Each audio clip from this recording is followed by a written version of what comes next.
We stopped being human because we became Nigerians.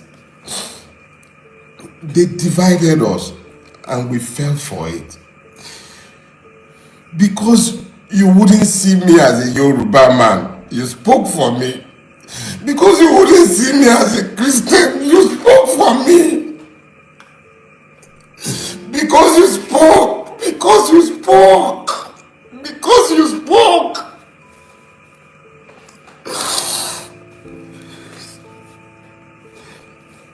Because you spoke, Nigeria couldn't happen to me. Because you spoke. That's where we'll leave the choir behind. Good morning, everybody. It's great to be back with you this morning.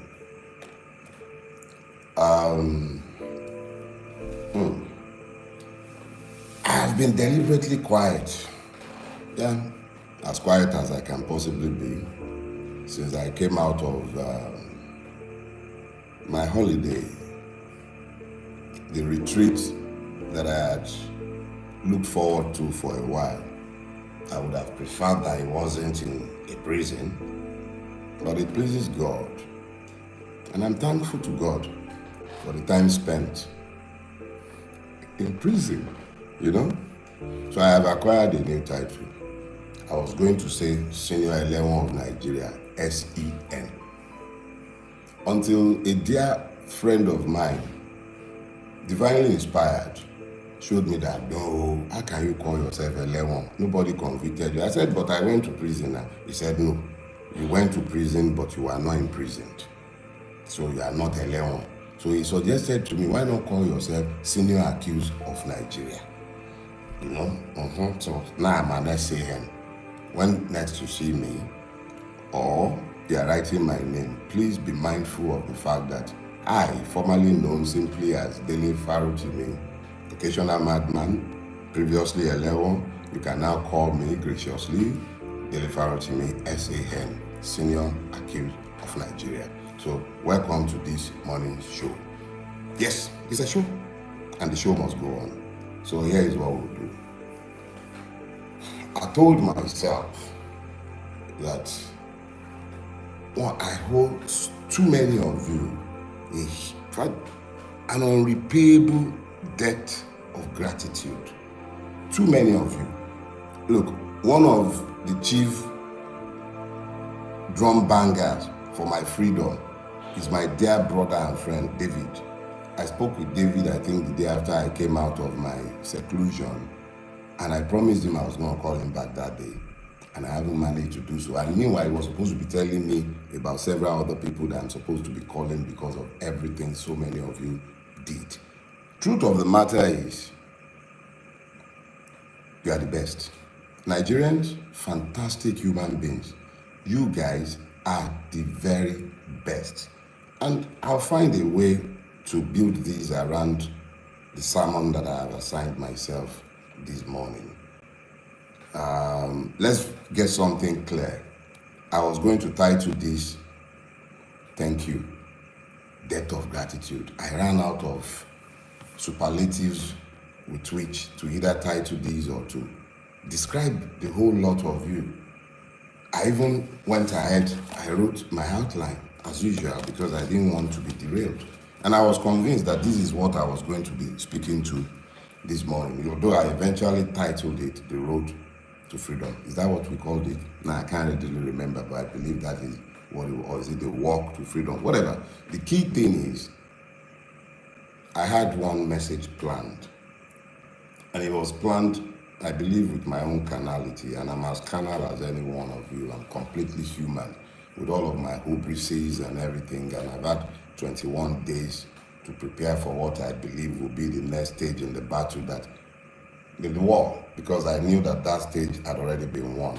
But let me quickly say this. Thank you. I thank you. I thank each and every one of you. I am deeply, deeply grateful for what you all did. The calls to my family, the amazing show of support. And it's easy for me to speak with specificity to certain persons. I could say, for instance, that Mr. Peter Obi came to the prison to see me. I should say and say thanks to him for that. And then there is my brother Yele Showore. Not only did he call my family, like he called them, he mobilized the AAC and the Revolution Now movement behind the demand for my release. My legal team led by Mr. Lumide Fusika, fantastic people. Then there is Professor Emiri. He lost his wife and he just lost his mother as well. In the midst of his grief, he found the grace to show up in court, argued my bail application before the Federal High Court in Ado Ekiti, even though I was only told the day before, I only informed them the day before. They all rushed to Ado Ekiti to ensure that I had legal representation. Fantastic human being. All kind of people, small and great, however you great human being in your own reckoning, traditional rulers, sending chiefs. My hometown, I've spent more time in front of you guys than I have spent in my hometown. But the Owa of my town sent a delegation, okay? Everybody, the show of support across the entire strata of our society is humbling. It was humbling in the extreme. And I need all of you, whether I've mentioned, do I want to talk about Gigabyte in Ekiti, the Revolution Now coordinator in Ekiti, and his team, all kind of human beings that I can't even remember to mention their name as I speak with you. The Ado Ekiti prison practically became a tourist center. Big, small, everybody, people showed up.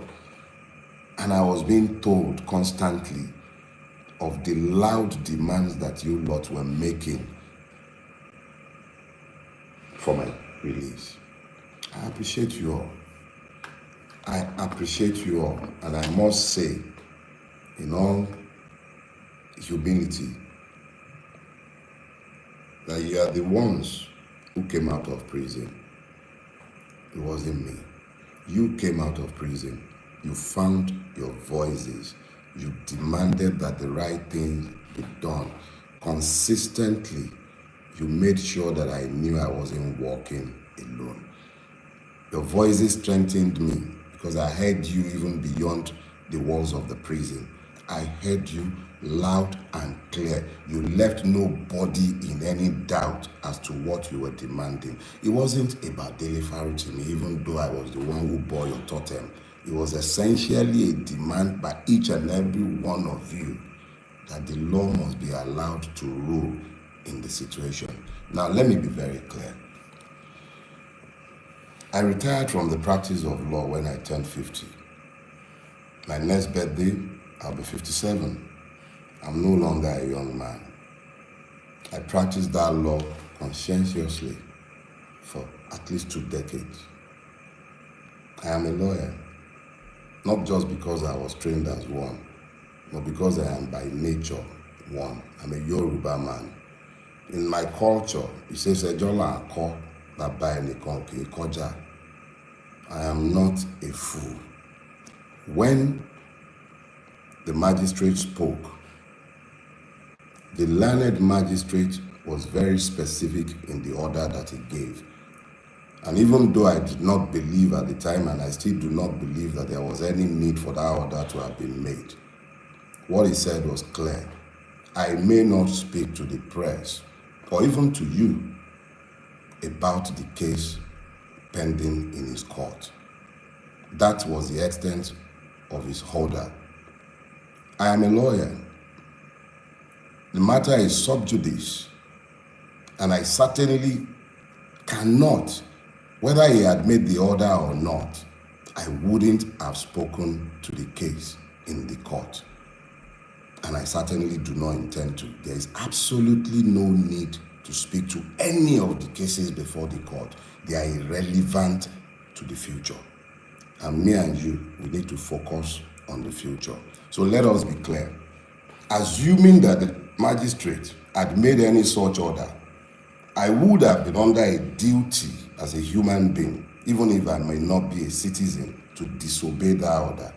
But I thank God that the magistrate, erudite magistrate, intelligent and very, very, very, very fair, firm, and just, gave only one order, the only order he could have given in the circumstances. I may not speak to the case before his court, and I do not have any such intention. So anyone who has misconstrued that order to suggest that I am somehow gagged by somebody, there is no such law by which any magistrate or judge may gag me as a human being, even if I may not be a citizen, as long as I am not a slave. And if I have become a slave in the Nigerian state, it will be interesting to watch such an order come from any court presuming or purporting to be a court of law. No such order was given. So enough said on that one. I have deliberately kept quiet before today, largely because you left me spellbound. I've been humbled. I'm not a man easily given to humility, but you have humbled me by what you have done before, particularly after my abduction. And I use the word deliberately. I was never arrested. I was abducted. We will talk about that at some other point. But let's be clear, nobody silences the bell. I may not be silenced. I've merely started talking. So let's go to today's issue.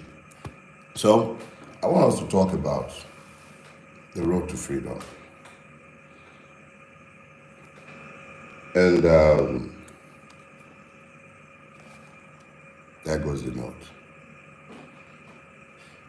I need to speak to you from the heart and from my spirit.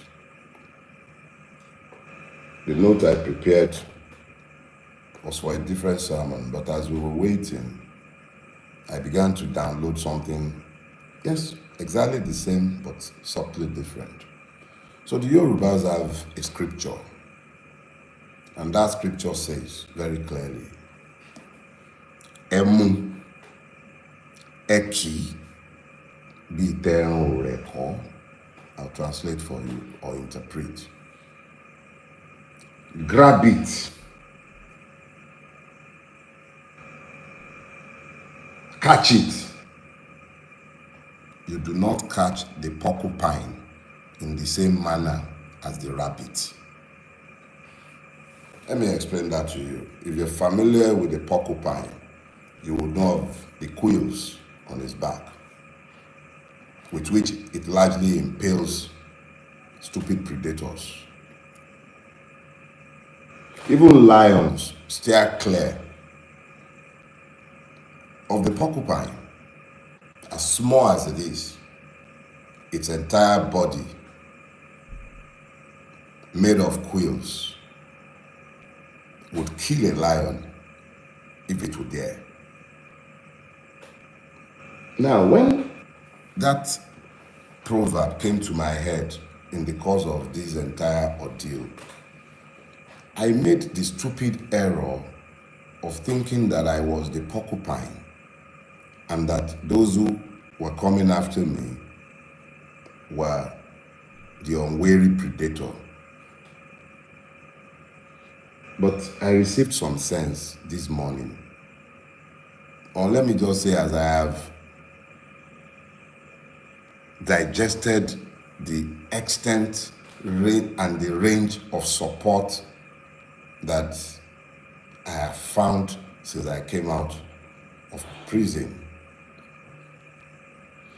And I realized that I am not the porcupine. It's not me. I'm just as harmless and defenseless as any of the other rabbits in this space. You will remember that for a long time, I have argued that the Nigerian is not a citizen. I even went as far as to have labeled myself for years as the patriot of an unborn nation. And then I believe on my Twitter feed, you find me labeling myself a victim of Nigeria. And I have multiple times spoken to the victimhood of the Nigerian people. I have lamented for years that what truly assails the Nigerian is the complete absence of the rule of law in our country, and how this has left all of us defenseless and as praise in what has become a country of pain. I have spoken to you about this for years, I spoke to you about it, that we are all victims,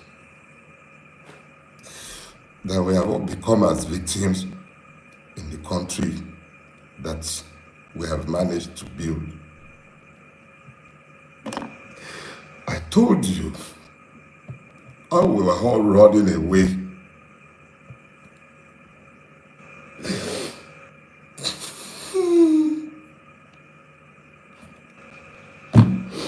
I told you how we were all running away from Nigeria because we have built an intolerable country unfit for human habitation. I have called it the evil empire.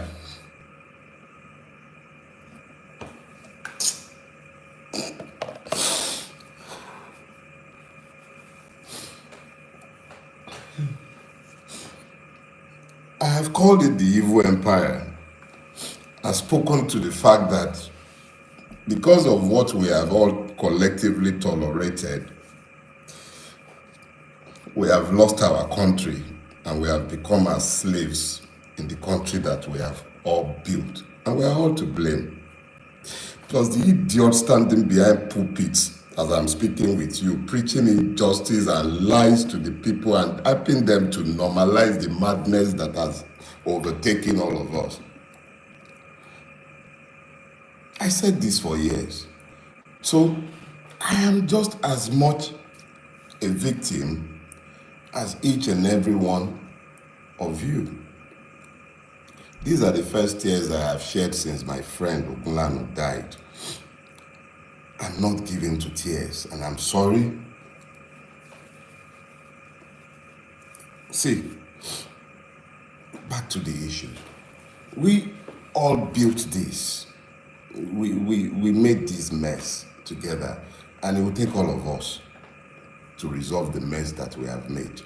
It will take all of us. Without all of us functioning as one, the way you found the grace to function as one in the last month, you all acted as one. It wasn't about being Christian, being Muslim. They divided us along too many lines. Damn!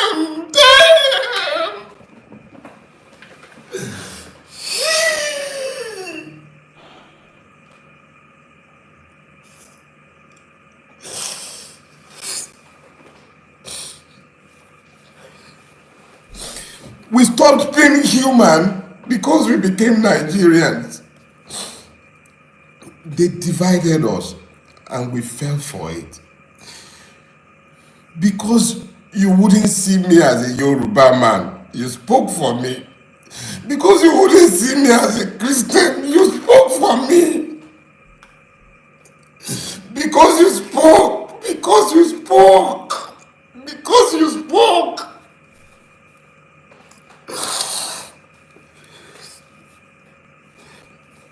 Because you spoke, Nigeria couldn't happen to me. Because you spoke. The only reason Nigeria couldn't happen to me is because you spoke. You spoke. That is why Nigeria couldn't happen to me. And yeah, Nigeria couldn't happen to me. Emu, Eki, Biterun Reko. You found your voices. I became you. And in our collective, you couldn't be silenced. And I could not be silenced. So it wasn't me that became the porcupine. It was you, the Nigerian citizens, that became the porcupine. So here is what we're going to do. First question I need you to ask yourself is this. How many of the people feeling the pains of the Nigerian state in detention or in prison deserve to be where they are? There's multiple people that I met in prison, and I will yet speak to my prison experience, but I assure you, I didn't shed a single tear. I was happy for the free accommodation. I didn't like the food and I didn't have to eat it. So I'm not talking about me in some pity form. I went to prison and I view it as a finishing school. It showed me exactly how ugly our country is. But let me, because we have so many high profile cases, or because the internet has brought this home to all of us, let's talk about Naomi, the former queen. Let's talk about Hamzat Oriyomi and the proprietors of that school in Ibadan. Exactly what is it that they have done that has earned them the need to be in prison? We should ask that question, but not because of them, but because of the many other persons without names that you and I have no knowledge of who are languishing in prison. Have you thought about that? If they will do that with those ones, what are they doing with those that nobody knows? They did it to me. You made it you. And because you made it you, they couldn't do it to me. Because our collective acting together as one turned the tide. The tide turned because we acted as one. Some Bulabas spoke for me. Obedience spoke for me. My brother in the Revolution Now movement, all of them spoke for me. Traditional rulers, you all spoke, and because you all spoke, I couldn't be treated the way each and every one of the other persons who do not deserve to be in prison were treated. The system resisted. I spent 21 days in captivity. 21 days. For those of you who are inclined to the spiritual, you understand the significance of 21 days. It pleased God that I should be kept in captivity for 21 days. The full cycle of a woman, the full cycle of Mother Nature. 21 days I was kept.